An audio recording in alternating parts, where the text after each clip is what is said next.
পুরস্কৃত হয়ে ভীষণ ভালো লাগছে এবং পুরস্কার পেলাম রোদ বৃষ্টির গল্প এই নাটকের জন্য। তো এই নাটকটা আমার ভালো লাগার প্রচণ্ড কারণ হচ্ছে এই যে এই গল্পটা আমার আমার সবসময় ইন্টেনশন এরকম থাকে যে একটু ভিন্ন গল্প ভিন্ন প্লট যদি আমরা পাই, মানে হয় না যে আমরা পারিবারিক গল্প বলি, প্রেমের গল্প বলি, সংগ্রামের গল্প বলি।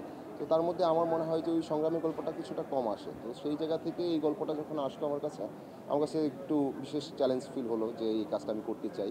কারণ এটা একটা শ্রেণীর গল্প, এটা একটা মানুষের সংগ্রামের গল্প এবং বিশেষ করে শ্রেণীর গল্প এবং একটা সমাজের গল্পও বলা চলে। যে সমাজে আমরা আসলে নানাভাবে মানুষকে ছোট করতে চাই, ইয়ে করতে চাই। তো এই গল্পটা চরিত্র আসলে পেশাগতভাবে হচ্ছে তার বংশ পরম্পরায় হয়ে আসা। এটা অনেকটা যাত্রার মতো, বাট তাও না। আমি যদি বলি যে এই পেশাটায় দেখা যায় একজন গান করেন বা পুরো একটা টিম গান করেন, আর একজন হচ্ছে মেয়ে সেজে সেটা পারফর্ম করেন, যেটা মানুষের কাছে উপভোগ্য হয়।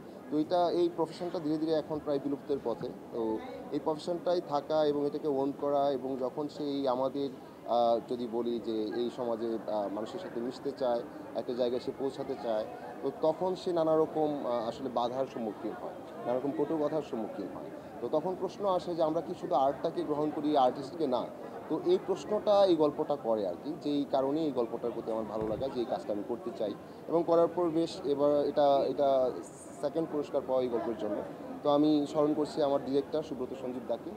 উনি বরিশালে এই কাজটা করেন এবং ওই যে ওনার ক্ষেত্রে আমি একটা কথা বলছি আগে বা এখন বলতে চাই, যে ঘরের উঠানে বসে গল্প লিখেন এবং ঘরের উঠানে শ্যুট করেন।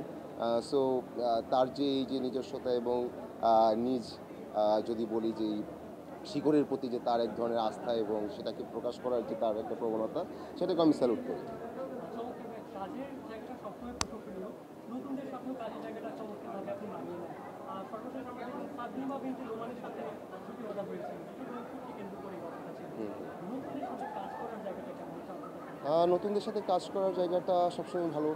এটা এক ধরনের ইয়ে পাওয়া যায় যে নতুন একটা মানুষের চিন্তা ভাবনা যদি বলি বা তার একটা বিষয়কে প্রকাশ করার যেই আইডিয়াগুলো আমি বুঝতে পারি।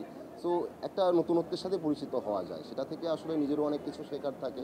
সো আমার কাছে বেশ মনে হয় যে নতুনদের সাথে কাজ করা বেশ মচমচে একটা ফিল কাজ করে আর কি, তখন যে নাইস দেখি ও কীভাবে ভাবছে, ও কীভাবে কাজটা করছে। এবং সাদনিমা বেশ ভালো এবং সাদনিমা ভবিষ্যতে আমি মনে করি যে দুর্দান্ত আমাদের একজন অ্যাক্ট্রেস হতে যাচ্ছেন। তার জন্য অনেক শুভকামনা। নতুনদের সাথে রসায়নটা কেমন জমে আপনার? হুম। নতুনদের সাথে রসায়ন তো আমাদের সবার সাথেই জমতে হয়, যেহেতু আমরা রসায়নের গল্প করি। সো নতুন পুরাতন সবার সাথেই।